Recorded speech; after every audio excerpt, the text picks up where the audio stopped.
de Prensa Washington. Hoy en el programa, el ejército israelí toma el control operativo del lado palestino del cruce de Rafah. La incursión genera más incertidumbre sobre la posibilidad de acordar una posible tregua con Hamás. ¿Qué viene ahora? Stormy Daniels, testigo clave en el juicio contra Trump, entregó detalles íntimos sobre la presunta relación extramatrimonial que sostuvo con el exmandatario. El hoy candidato republicano ha negado los hechos y sus abogados piden anular el juicio tras el testimonio de Daniels.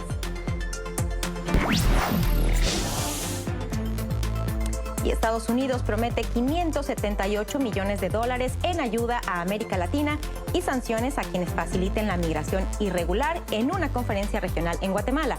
La medida se produce cuando Joe Biden enfrenta una creciente presión electoral debido a la crisis migratoria. ¿Qué más dejó este encuentro?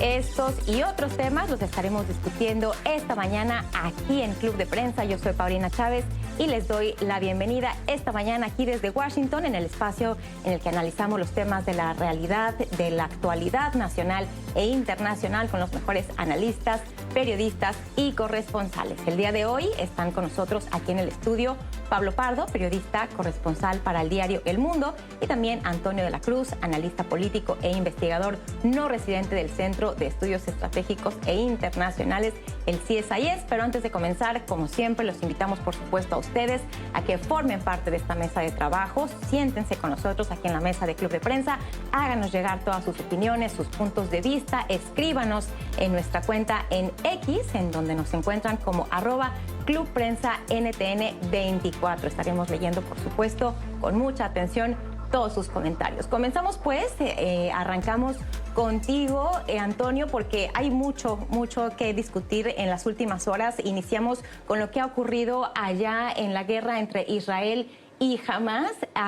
Se ha dado una ofensiva. Finalmente se había estado anunciando durante los últimos días que se llevaría a cabo esta ofensiva para tomar control de la parte fronteriza de la ciudad de Rafah, una ciudad importante porque es ahí donde se han refugiado más de 1 millón de personas de Gaza que han tomado refugio tras la guerra, y también constituye uno de los pocos pasos que quedaban para el paso de ayuda humanitaria, para la salida de la guerra, para la salida de heridos. ¿Qué es lo que ha pasado en las últimas horas, Antonio? Israel considera que ese es el último bastión de Hamás en términos de componente militar. Por lo tanto, piensa que en este momento no puede darle cabida que se pueda reagrupar nuevamente Hamás y tenga existencia. Entonces, para Israel, para acabar con Hamás desde el punto de vista de su ejército, considera que tiene que tomar Rafah y, por lo tanto, terminar de apaciguar esos movimientos de las fuerzas militares o milicias de Hamás. Entonces, ¿qué tenemos? Tenemos un gobierno Netanyahu presionando por aire y por tierra para poder terminar con esos reductos que consideran, porque por ahí también están en los túneles de las ciudades, se trafica también con armas y trafican con droga. Entonces es el punto que hoy está señalando Israel, que necesita eliminar para poder llegar a controlar que no sea nuevamente amenazado o atacado en su territorio. Pablo Pardo, esta ofensiva por parte de Israel ha generado diferentes reacciones. La Unión Europea la ha rechazado, por supuesto. En Estados Unidos se ha anunciado también el freno de un envío de bombas, cerca de un poco más de 2.000 bombas que se tenía programado precisamente para mostrar preocupación por este nuevo ataque. ¿Cuál es tu lectura de lo que ha ocurrido en las últimas horas? Yo creo que el gobierno de Joe Biden ha tratado por todos los medios de evitar esta ofensiva, fundamentalmente porque esta ofensiva, al tomar el paso de Rafah, Rafah es la ciudad a través de la cual bien entran desde Egipto o bien se distribuyen dentro de Gaza gran parte de la ayuda humanitaria. Con lo cual, digamos, gran parte de la población palestina refugiada ahora mismo está en el sur de Gaza, y con esta ofensiva se van a tener que mover al norte. El gobierno de Joe Biden quiere evitar, digamos, que se produzca una crisis humanitaria más grande, porque esto le supone un desgaste político enorme a nivel nacional.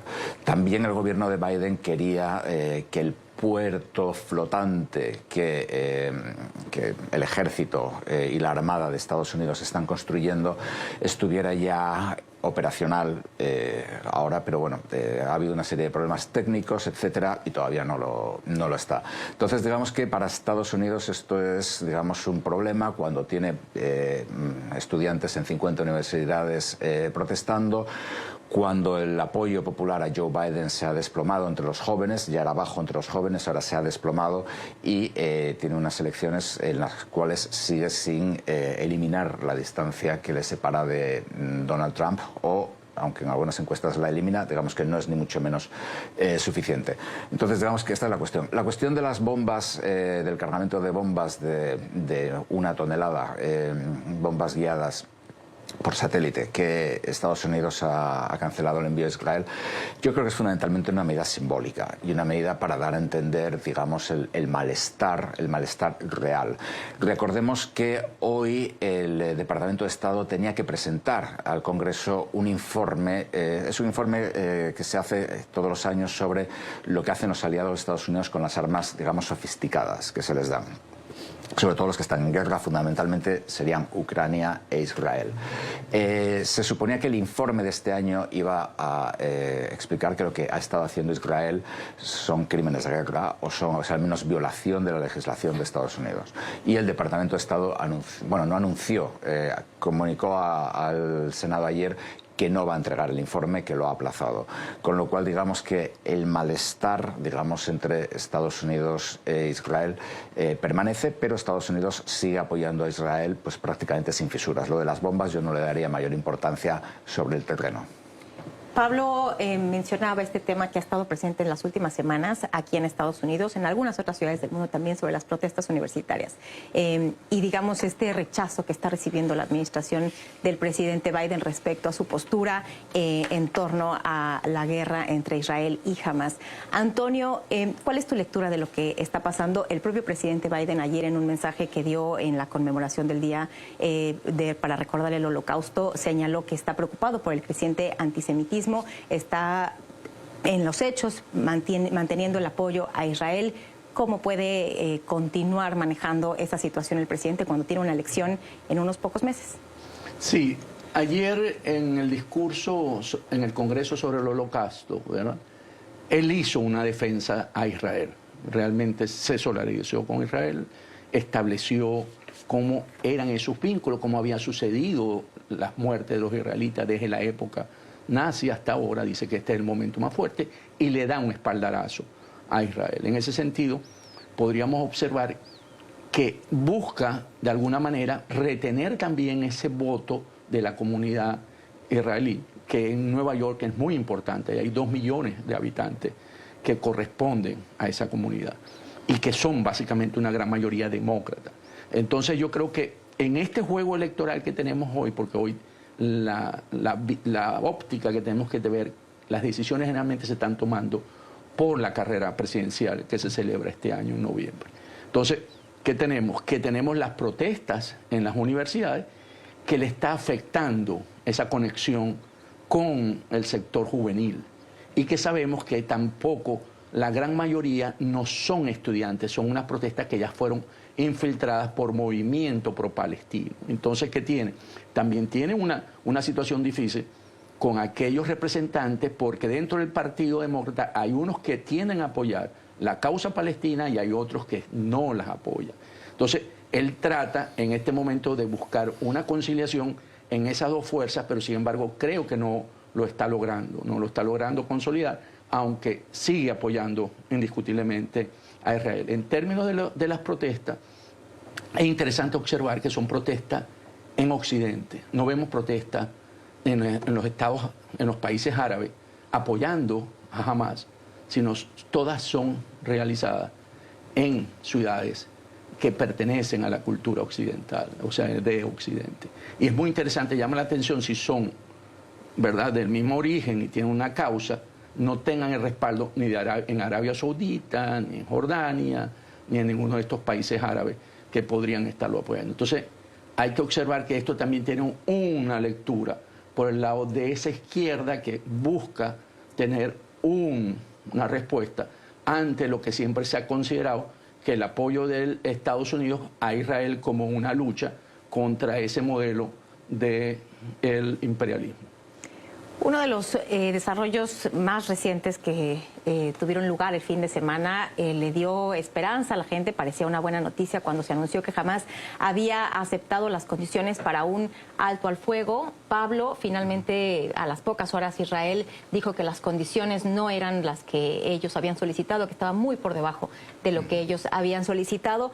Las conversaciones siguen allá en el Cairo, en Egipto. ¿Cómo afecta esta reciente ofensiva en Rafah, estas conversaciones que actualmente se llevan a cabo para tratar de alcanzar un alto al fuego? Bueno, evidentemente jamás quiere llegar a un acuerdo en gran medida porque sabía que los israelíes iban a atacar, digamos que era un acuerdo un tanto forzado, pero al mismo tiempo los israelíes, el gobierno de Netanyahu no quiere un acuerdo. El gobierno de Netanyahu, en primer lugar, necesita el apoyo de los fundamentalistas que tiene en su gobierno. Yo creo que es mejor llamarlos fundamentalistas que ultraortodoxos, porque en muchos casos son fundamentalistas, como el ministro de Economía, por ejemplo. Y digamos que al mismo tiempo Netanyahu también necesita prolongar la guerra lo más posible para que no haya unas elecciones en Israel o para que no se continúe el proceso judicial en su contra. Con lo cual, digamos que es muy difícil llegar a un acuerdo en este momento. Con respecto a lo que comentabais antes, yo creo que hubo un comentario muy interesante de Biden ayer en cuestión del Holocausto, cuando dijo que han pasado 7 décadas y media desde el Holocausto. Y hay gente que quiere olvidar el Holocausto. Han pasado 7 meses y medio desde los ataques, desde los atentados, o el gran atentado del 7 de octubre de Hamás, que es lo que ha desencadenado esta guerra, de lo cual nos olvidamos a menudo. Y hay gente que ya lo quiere olvidar. Es decir, fue un mensaje indirectamente, pero muy claro, digamos, a los universitarios, a los grupos dentro del Partido Demócrata que se oponen a la ayuda a Israel o a la ayuda, digamos, incondicional a Israel. Y yo querría hacer un pequeño comentario con una cosa que Antonio ha comentado, que es las manifestaciones y las protestas en Oriente Medio. Evidentemente no ha habido, pero también hay que tener en cuenta que en Oriente Medio tú no protestas si el gobierno no te deja. En Arabia Saudí, por ejemplo, han echado abajo absolutamente todas las webs, todos los comentarios en redes sociales que criticaban a Israel. Con lo cual es difícil también saber el estado. Esto, cuando se habla tan a menudo, digamos, sobre todo en Estados Unidos, de lo que se llama la calle árabe, ¿no? The Arab Street. Bueno, en general hablar de la calle estadounidense, la calle española, la calle colombiana, es una cosa que, bueno, depende de la calle en Cali y la calle en Cúcuta, vamos, pero bueno, esto, yo creo que nadie sabe exactamente cuál es la posición de la opinión pública árabe porque los gobiernos no dejan saberla, vamos.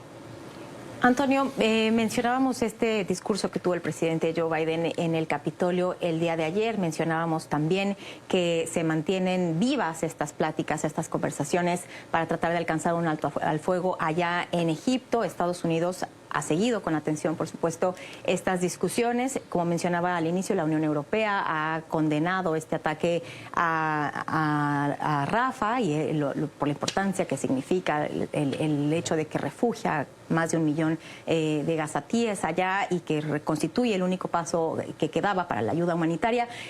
¿Cómo ves el papel de la comunidad internacional? ¿Qué tendrían que estar haciendo la comunidad internacional en los próximos días durante estas conversaciones y qué podemos esperar en los próximos días? La comunidad internacional, el que tiene el mayor punto de presión es los Estados Unidos. El resto tiene una opinión, pero quien puede cambiar de una posición al gobierno de Netanyahu es las conversaciones que están teniendo Estados Unidos. De hecho, las conversaciones en el Cairo, está un hombre de primer nivel en esa conversación por parte de los Estados Unidos, que serían los garantes de ese acuerdo. ¿Qué ocurre? que para Netanyahu no le conviene presentarse como que está capitulando frente a Hamas por esa lucha interna que él tiene políticamente y que puede ser un riesgo para él el mostrarse débil. Él está hablando más bien de una paz sostenible, buscando cómo lograr que no le afecte tanto. Entonces, ¿qué tenemos? Tenemos un Estados Unidos que busca, por su proceso interno, ejercer la mayor presión posible a Netanyahu a que llegue a un acuerdo de paz. Tenemos un Netanyahu que necesita mantener la lucha para poder seguir políticamente, tenga vida políticamente, pero tenemos una comunidad europea que sí tiene alguna voz, pero no es determinante dentro de este conflicto. ¿Qué puede hacer? Conversar con los palestinos en ese sentido y poder buscar cómo acercar posiciones, sobre todo por los rehenes, porque el gran punto aquí es que todavía hay muchos rehenes por parte de las fuerzas de Hamas que no han sido liberados, y eso sí es un punto importante para los israelitas. Yendo un poquito a lo de Pablo, yo creo que en este momento es cierto que sí ejerce presiones los regímenes en el Medio Oriente, porque recordemos cuando la lucha de Arafat, ¿verdad?, que también una lucha con palestinos, tenía un respaldo totalmente del mundo árabe en ese momento, cosa que, vuelvo a insistir, no se ve hoy con los grupos Hamas. Los grupos Hamas no son aceptados por Egipto, por ejemplo, no quieren ser aceptados por Jordania.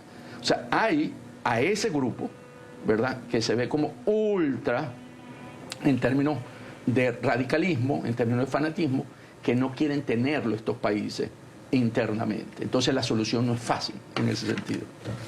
Pablo, ¿cómo ves el papel del primer ministro Benjamín Netanyahu? Se le había advertido que invadir o lanzar una ofensiva en contra de Rafah sería una línea roja en algún sentido. Él lo ha hecho de cualquier manera, él ha llevado esta ofensiva y ha manejado esta guerra de la forma en la que él ha querido. ¿Hay forma de contener estos impulsos que tiene el primer ministro? Bueno, yo no creo que Netanyahu se mueva por impulsos, yo creo que más bien se mueve por decisiones políticas calculadas. Netanyahu tiene un gobierno débil, un gobierno de coalición formado por grupos muy dispares, un gobierno de unidad nacional que verdaderamente no une a todo el país, y luego él como individuo, como político, pues tiene unos cargos de corrupción en su contra que son extremadamente serios. Netanyahu era, antes de esta crisis, pues prácticamente iba a ser procesado en los tribunales y, bueno, era posible que perdiera el poder. Entonces, digamos que Netanyahu, yo creo que su cálculo fundamental es mantenerse en el poder como sea, que es algo que lleva haciendo desde hace mucho tiempo, desde que entró en política prácticamente. Entonces yo no creo que sea una acción, digamos, impulsiva, ¿no? Al mismo tiempo Netanyahu sabe que cuenta con el apoyo de Estados Unidos, que cuenta, como comentaba Antonio, con el apoyo de gran parte del mundo árabe, o del mundo árabe que no apoya a los hermanos musulmanes, que es Hamas. Entonces digamos que esto deja pues a Irán, que básicamente apoyan a quien sea con tal de llevar la contraria a los otros, deja a Qatar y a Turquía como principales apoyos, pero el resto de la región no está en absoluto contento o satisfecho o simpatiza con Hamas desde ningún punto de vista, ¿no? Entonces Netanyahu, yo creo que está en una posición de bastante más fuerza de la que a menudo se le atribuye, y tiene más libertad de acción, digamos, de la que a menudo se le atribuye. Yo creo que dentro de este plan lo que falta sobre todo, y es lo que Estados Unidos querría saber, es cuál es el plan político para Gaza, cuál es el plan para el día después. Y esto es algo que Israel aparentemente no sabe y tampoco le preocupa. Y esto es algo que sí que preocupa en Estados Unidos, que teme que una vez que acabe la guerra, Gaza sea un territorio completamente caótico en el cual puedan incluso aparecer movimientos integristas más extremos que jamás. Muy bien, pues estaremos siguiendo, por supuesto, todos los desarrollos y todo lo que ocurra en los próximos días en este conflicto. Hacemos una pausa, tenemos mucho más análisis y más debate aquí en Club de Prensa. No se vayan. Qué bueno que continúa con nosotros. Estamos aquí en el Club de Prensa desde Washington, D.C., analizando los temas de la actualidad con Pablo Pardo y Antonio de la Cruz. El día de hoy hablamos ahora de lo que ocurrió en Manhattan, en Nueva York, el día de ayer, donde se sigue el juicio al expresidente Donald Trump, uno de los juicios que tiene aquí abierto, el único que posiblemente se estará llevando a cabo antes de la elección. En esta ocasión, Stephanie Clifford, mejor conocida como Stormy Daniels, tomó el estrado y dio detalles del encuentro que presuntamente habría tenido con el expresidente en 2006 y por el cual Pablo a la ex actriz porno le habrían pagado $130,000, un pago que en este momento tiene a Trump en el banquillo de los acusados. Tú hiciste una crónica muy detallada de lo que ocurrió en ese juicio. Cuéntanos qué fue lo que pasó el día de ayer allá en Manhattan. Bueno, hice una crónica detallada porque ayer en el juicio Stephanie Clifford, conocida por su nombre artístico de Stormy Daniels, no solo actriz, sino también guionista y directora de películas porno, que al parecer es una de las cosas que, según ella contó, interesaron a Trump, no solo sus habilidades interpretativas, sino también su capacidad creativa en los guiones de películas porno, que, como todo el mundo sabe, suelen tener una complejidad propia de un cuento de Borges. Pues bueno, dio los detalles acerca de la relación sexual que había tenido con Donald Trump. La mayor parte de esos detalles ya los había contado en su biografía. De hecho, se abstuvo de contar algunos detalles más específicos sobre determinadas áreas de la anatomía presidencial. Pero bueno, dio, digamos, todo tipo de detalles. A mí me recordó un poco lo que comentábamos antes al famoso informe Starr del fiscal especial Ken Starr, que investigó todo y acabó investigando el caso Lewinsky. Solo que Ken Starr no es una estrella porno. Ken Starr es un devoto evangélico. Fue mucho más al detalle y acabó, pues, literalmente describiendo partes de la anatomía presidencial con todo lujo de detalles en el documento oficial. Este juicio que se le sigue al presidente Donald Trump pues llama la atención porque se ha vinculado, o más bien lo que hay de fondo, Antonio, es una acusación de que él habría falsificado registros comerciales para reembolsar el pago que le hiciera su entonces abogado Michael Cohen a esta actriz, a esta productora y guionista, para dar un reporte completo de su profesión.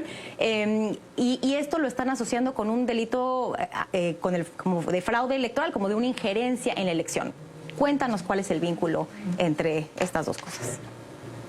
Hay una nota cuando introduce Pablo su crónica, que es importante, que dice que Trump no ha pagado nunca y no había sido, tiene juicio, pero no había tenido problemas, mientras que por primera vez que paga tiene un juicio, y me parece que es un elemento importante como anécdota.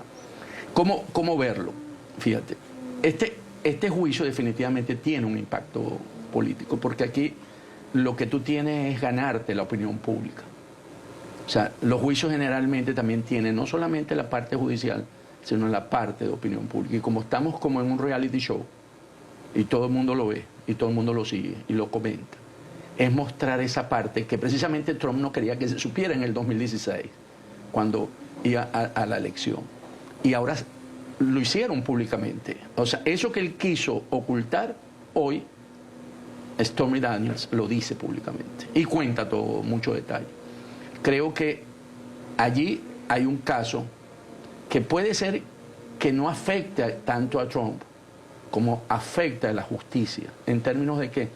En términos de llevar esto a lo que no es la causa real, porque ya habían demostrado que él había hecho uso de estos dineros con los que anteriormente se habían presentado en el estrado.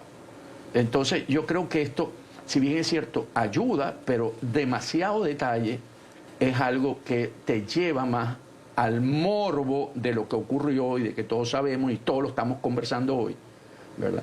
De cómo ocurrió las escenas, y ella hizo muchos detalles que llegó un momento el juez le dijo que no hablara tanto, que lo dejara hasta ahí, porque no era necesario, no iba a redundar sobre la causa por la que está siendo señalado Trump en este momento.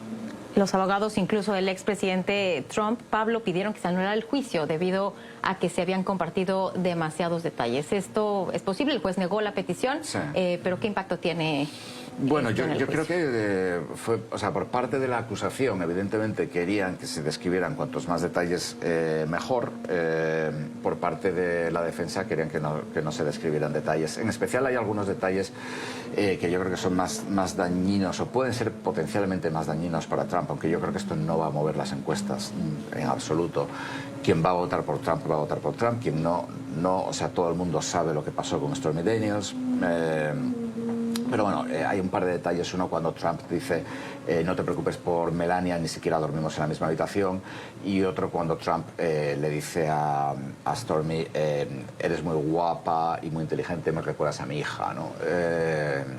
Ha sido motivo de muchas bromas, muchas de ellas feroces, la admiración que tiene Donald Trump por su hija Ivanka y por el cuerpo de su hija Ivanka, que lo ha hecho público en muchas ocasiones. Un mes antes de esto, él había dicho en televisión, en The View, en un programa de máxima audiencia, que si Ivanka no fuera su hija, probablemente saldría con ella. Entonces, quiero decir, también es cierto que Donald Trump estaba insultando a Stormy por lo bajo, y también es cierto que el juez Merchan le dijo a los abogados de Donald Trump que si Donald Trump no dejaba de hacerlo, pues que se exponía a sanciones, incluso hasta ir a prisión, porque podría ser interpretado como coacción a un testigo. En cualquier caso, yo creo que este juicio, o sea, yo no creo que vaya a tener repercusión. Incluso aunque Trump fuera condenado, que esa es otra, no iría a la cárcel porque es la primera vez que comete este delito. Y yo creo, o sea, por lo menos lo que estamos viendo en las encuestas es que por ahora el proceso no está teniendo impacto. Es decir, quienes estaban en contra de Trump siguen en contra de Trump, tal vez con más motivos, y quienes estaban a favor de Trump siguen a favor de Trump, tal vez con más motivos. Yo creo que tal vez me equivoque, tal vez tenga un impacto decisivo, no lo sé, pero por el momento yo no lo estoy viendo.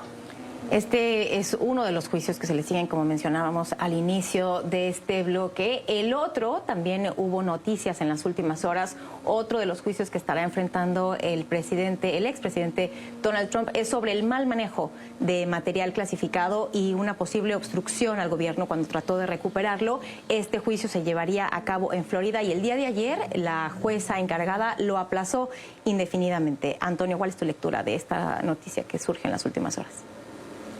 El argumento de ella es que el volumen de documentos es muy grande y por lo tanto va a tomar tiempo analizarlo. Creo que era de esperar que la jueza tomara una decisión en ese sentido, porque ella considera que en este momento está siendo supuestamente sobre los anti-trumpistas alineada con el presidente Trump, que tiene sabemos que aquí los jueces tienen identificación política, como el de Nueva York es demócrata. Aquí no se dice abiertamente que es republicana, pero sí que tiene una tendencia a ver en ese sentido. Entonces, lo que ha hecho es básicamente llevarlo, porque este era un juicio que sí también tenía impacto, pues son los documentos confidenciales que se llevó de la Casa Blanca a Mar-a-Lago y que podría abrir un caso que le podría volver a llevar a Trump a tener que presentarse a juicio. Porque ha hecho todos estos juicios, que lo ha sacado a él de la campaña electoral. Mientras él está en un juicio presentándose, él no puede hacer su campaña electoral. Y eso sí le resta a él capacidad de poder seguir recorriendo el país haciendo sus concentraciones. Entonces yo creo que aquí básicamente lo que le alivia a Trump un momento y poder pensar, quitarse eso ahorita y concentrarse más en su campaña electoral una vez que salga del juicio en Nueva York. Este juicio estaba programado para iniciar a finales de este mes de mayo. Ahora, con este aplazamiento indefinido, pues se reducen las posibilidades, Pablo, de que este juicio se lleve a cabo antes de la elección. ¿Qué pasaría con estos juicios pendientes del expresidente en caso de que él llegara a ganar la elección en noviembre? Si él gana las elecciones, y ahora mismo parece que es el escenario que se daría, el Departamento de Justicia puede abandonar, digamos, dos de los juicios, los dos juicios federales, que son la sustracción de documentos de la Casa Blanca y el intento de robar las elecciones, digamos, aquí. Quedan los otros dos, que son de los estados. Uno es el de Stormy Daniels y otro es el de Georgia, también por el intento de robar las elecciones en ese estado. Al ser de los estados, esos dos sí que podrían continuar. Incluso no se sabe si, en el supuesto de que Donald Trump fuera condenado, si se podría autoperdonar. Esto acabaría en el Tribunal Supremo, en la Corte Suprema, pero eso solamente podría ser con los dos juicios federales, es decir, el de los documentos y el del robo de las elecciones y el asalto al Congreso. Los dos juicios estatales, que son el de Georgia y el de Nueva York, ahí no se puede perdonar a sí mismo porque son de los estados. Es cierto, sin embargo, que el juicio de Georgia no va a empezar como muy pronto, hasta el año 2025, que hay una serie de problemas serios y sobre todo la fiscal, pues bueno, ha sido un completo desastre porque puso a su expareja o a su exnovio. Alguien con quien tenía una relación de alguna naturaleza. Algo que verdaderamente no hace un fiscal serio. Y hoy, precisamente, creo que es la Corte Suprema de Georgia ha admitido a trámite la demanda de Donald Trump para apartarla a ella, a la fiscal Fani Willis, del caso. Con lo cual, el juicio de Georgia, bueno, vamos al 2025... o cuando sea, ¿no? Entonces, digamos que el único juicio que podría empezar antes de las elecciones sería el de Washington, pero eso de nuevo dependiendo de lo que dictamine el Tribunal Supremo a finales de junio, a principios de julio, con lo cual, y probablemente dictamine algo también, ayude indirectamente a Donald Trump, con lo cual no está claro que ninguno de ellos vaya a empezar. Como mucho empezaría ese. Y yo estoy completamente de acuerdo con Antonio en que el problema de los juicios para Trump es que le quita tiempo de campaña. Le quita tiempo de campaña y yo creo que además también, un poco mi percepción es que le altera el discurso, porque en lugar de centrarse en sus temas de inmigración, delincuencia, crimen, etcétera, se centra más en temas mucho más concretos que al votante medio de Trump no le importan tanto. Es decir, el jurado es no sé cómo, el juez es no sé cuántos. Entonces, eso sí que es un problema de índole práctica, de índole logística para Donald Trump, que impacta en su campaña. Y muy brevemente, Antonio Pablo ya nos decía, él no considera que estos juicios tengan ningún impacto en las encuestas, en la intención de voto. Trump se mantiene con una gran popularidad, al menos reflejado en esos instrumentos. ¿Cuál es tu opinión brevemente? Sí, yo creo que Trump tiene un voto religioso, un voto que cree ciegamente en él y que por eso ha secuestrado el Partido Republicano. Entonces, pienso que no va a tener impacto en el que está hoy decidido votar por Trump. No es hoy, está decidido hace tiempo. Y creen que él es el que puede salvar este país. O sea, lo ven en esa dimensión. Entonces yo creo que a él lo que podríamos estar viendo es cómo mueve al voto independiente, que ese sí podríamos verlo cómo se estaría moviendo en este momento, que sería determinante. Pero el mismo problema está teniendo Biden en ese sector. Entonces, ese sí sería un área que habría que ver cómo se movería con esto que está sucediendo. Sin embargo, los que son de Trump votarán por Trump. Independientemente de lo que pase. Muy bien, pues ahí tiene usted el análisis de Pablo Pardo y Antonio de la Cruz. Este es un tema que se mantendrá sin lugar a dudas en los titulares de la prensa internacional y aquí le estaremos dando cuenta de todos los detalles. Hacemos una pausa, pero tenemos más información, no se vaya. Estamos de vuelta con más análisis y más debate aquí en Club de Prensa desde Washington, D.C. Hoy con Pablo Pardo y con Antonio de la Cruz. Hablamos ahora de la cumbre migratoria que se llevó a cabo allá en la ciudad de Guatemala, en Ciudad de Guatemala. Estuvieron presentes más de 20 cancilleres de la región. El secretario de Estado de los Estados Unidos, Anthony Blinken, también estuvo ahí para dialogar en torno a este desafío compartido por la región, encontrar vías, Antonio, para poder resolver este tema que está quejando en los últimos meses. Bueno, históricamente ha quejado este problema a toda la región, pero que en los últimos meses pues ha generado presión, particularmente en los Estados Unidos y en la campaña del presidente Joe Biden. Sí, la migración es uno de los talones de Aquiles de la administración Biden en esta campaña electoral.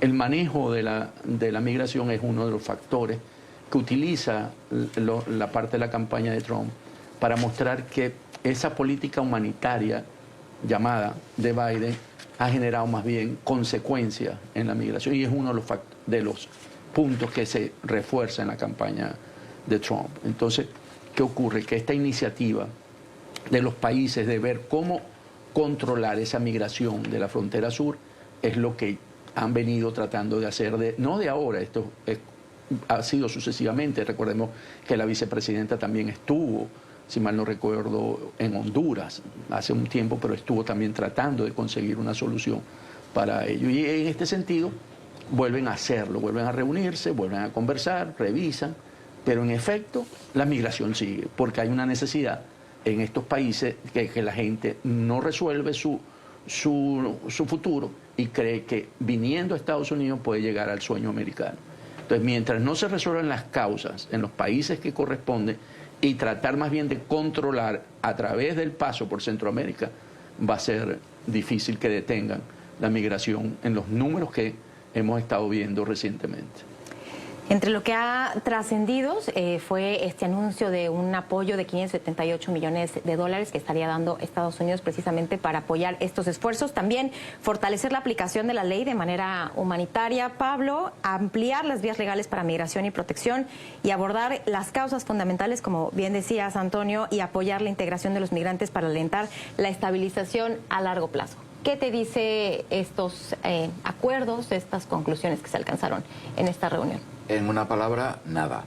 Es decir, son cosas pues bueno, que llevamos oyendo mucho tiempo. Ya ha habido otras iniciativas parecidas y algunas con mucha más inversión para combatir este problema. Y como comentaba Antonio, es decir, uno de los grandes problemas es la situación económica y la situación de seguridad en la región, que no es buena y en algunos casos está empeorando. Entonces hay un flujo de migrantes de todas partes, incluso de fuera de la región ya ahora, que vienen a Estados Unidos. Y mientras eso no se solucione, pues va a ser... no hay solución. O sea, Estados Unidos está empezando, y esto tal vez suene muy alarmista o tal vez a algunas personas les ofenda, pero la situación entre Estados Unidos y América Latina está empezando a ser casi como la situación entre Europa y África, en el sentido de que hay una afluencia masiva, hay gobiernos que en algunos casos no son democráticos, son autocráticos, no respetan el Estado de Derecho, lo respetan a medias, no sé muy bien cómo llamarlos, y todo esto genera inestabilidad, genera delincuencia masiva, etcétera, y la gente se quiere ir. No solamente se quiere ir la gente, digamos, más pobre, que vive en situaciones más desesperadas, también la clase media se quiere ir. Este es un problema que sucede en Estados Unidos y que también sucede en Europa. Cuando en Europa, por ejemplo, se habla se ve el tipo de inmigrantes africanos que vienen, en muchos casos viene gente de clase media o de relativa clase media para esos países, porque es gente que tiene, digamos, acceso a televisión, acceso a internet, y que saben que además en su país de origen hay un techo y no están dispuestos, digamos, a meterse pues en el equivalente de una mara, pero tampoco están dispuestos a que no saber si su mujer o si sus hijos van a llegar a casa esa noche, ¿no? O su esposo. Entonces, digamos, Estados Unidos, con la ayuda de los países de la región, lo que necesitaría sería establecer un verdadero plan Marshall, una gran política de estabilización. No necesariamente tal vez bombear millones para reconstruir una industria como en Europa durante la Segunda Guerra Mundial, pero sí estabilizar, etcétera. Ahora bien, por parte de Estados Unidos no hay voluntad para ello. Por parte de la administración Biden ha habido una cierta actitud de, bueno, que pasen, más o menos de manera indirecta, etcétera. Por parte de Donald Trump existe la actitud opuesta, que no pasen, pero el problema continúa ahí y también en muchos casos los gobiernos de la región no están haciendo absolutamente nada o están haciendo muy poco para combatirlo. Esta reunión, no sé si he sido demasiado pesimista, ahora estaba pensando, bueno... Bueno, pero... hay una propuesta concreta ahí, en lugar de sí. todas estas propuestas que, bueno, al final ha sido muy claro en que no nos transmiten gran plan de acción.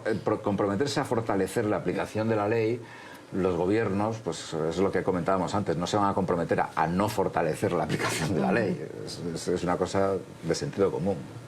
Y una de las imágenes que comentábamos que ha trascendido de esta reunión es esta llamada a la foto de familia, en donde están todos los cancilleres que participaron, como comentábamos, más de 20 en esta ocasión. Y aparece Antonio, la canciller mexicana, Alicia Bárcena, dándole la espalda a la canciller de Ecuador. Se mantiene abierto este conflicto entre estos dos países. El propio presidente López Obrador ha insistido en las últimas horas en su conferencia mañanera que quiere que la Organización de las Naciones Unidas suspenda a Ecuador hasta que no haya una disculpa pública. ¿Qué está pasando en este conflicto entre estos dos países? Ahí el presidente López Obrador mantiene una posición, yo diría, irracional, en términos de que él quiere hacer un punto de que Ecuador violó un espacio de autonomía y que por lo tanto debe pagar por eso. Y busca en el Consejo de la ONU de llevar una propuesta de que sea sancionado y que no se haga con los 4 países que tienen veto, lo quiere llevar a la Asamblea. Entonces, en esta altura, donde, si bien es cierto, si hay una entrada por parte de las fuerzas ecuatorianas que viene, que resulta que hay diferencias, pero también la perspectiva de las autoridades ecuatorianas era de que él era un caso, el vicepresidente era un caso que había sido juzgado por corrupción y que se iba a fugar a través de este mecanismo de la inmunidad porque se le otorgaba asilo en la embajada mexicana. Yo creo que es algo que debe pasarse la hoja y buscar esas relaciones que se necesitan hoy en América Latina entre los países. Y muy brevemente, antes de ir a la pausa, Antonio, comentábamos en esta cumbre de migración, uno de los problemas, por supuesto, es las condiciones en los países de origen que están expulsando a los migrantes. Venezuela es uno de ellos. Hay elecciones el próximo 28 de julio. Tú has seguido muy de cerca este tema y escribiste en tu columna sobre eso esta semana. Básicamente lo que estoy planteando en esta columna mía es que Maduro hoy es minoría, tiene un 20% en casi todas las encuestas, no logra superar una barrera como esa. El candidato unitario tiene un 80%. Las elecciones se ganan antes del día que se vota y que lo que debería hoy en Venezuela es buscarse una negociación para poder llegar a una transición y lograr que sea de una manera pacífica y ordenada. Muy bien. Pues ahí está el análisis de Antonio de la Cruz y de Pablo Pardo. Hay mucha más información y estaremos siguiendo, por supuesto, todos estos temas que seguirán dando de qué hablar en los próximos días. Pero antes hacemos una pausa. No se vaya, regresamos con más Club de Prensa. Estamos de vuelta aquí en Club de Prensa. Tiempo de despedir esta emisión. Hoy me acompañaron aquí en el estudio Pablo Pardo, periodista, corresponsal para el diario El Mundo, y Antonio de la Cruz, analista político e investigador no residente del Centro de Estudios Estratégicos e Internacionales aquí en Washington, D.C. Como siempre, le agradezco su atención, su compañía. Yo soy Paulina Chávez y lo espero aquí el próximo viernes. Que tenga una excelente jornada. Hasta pronto.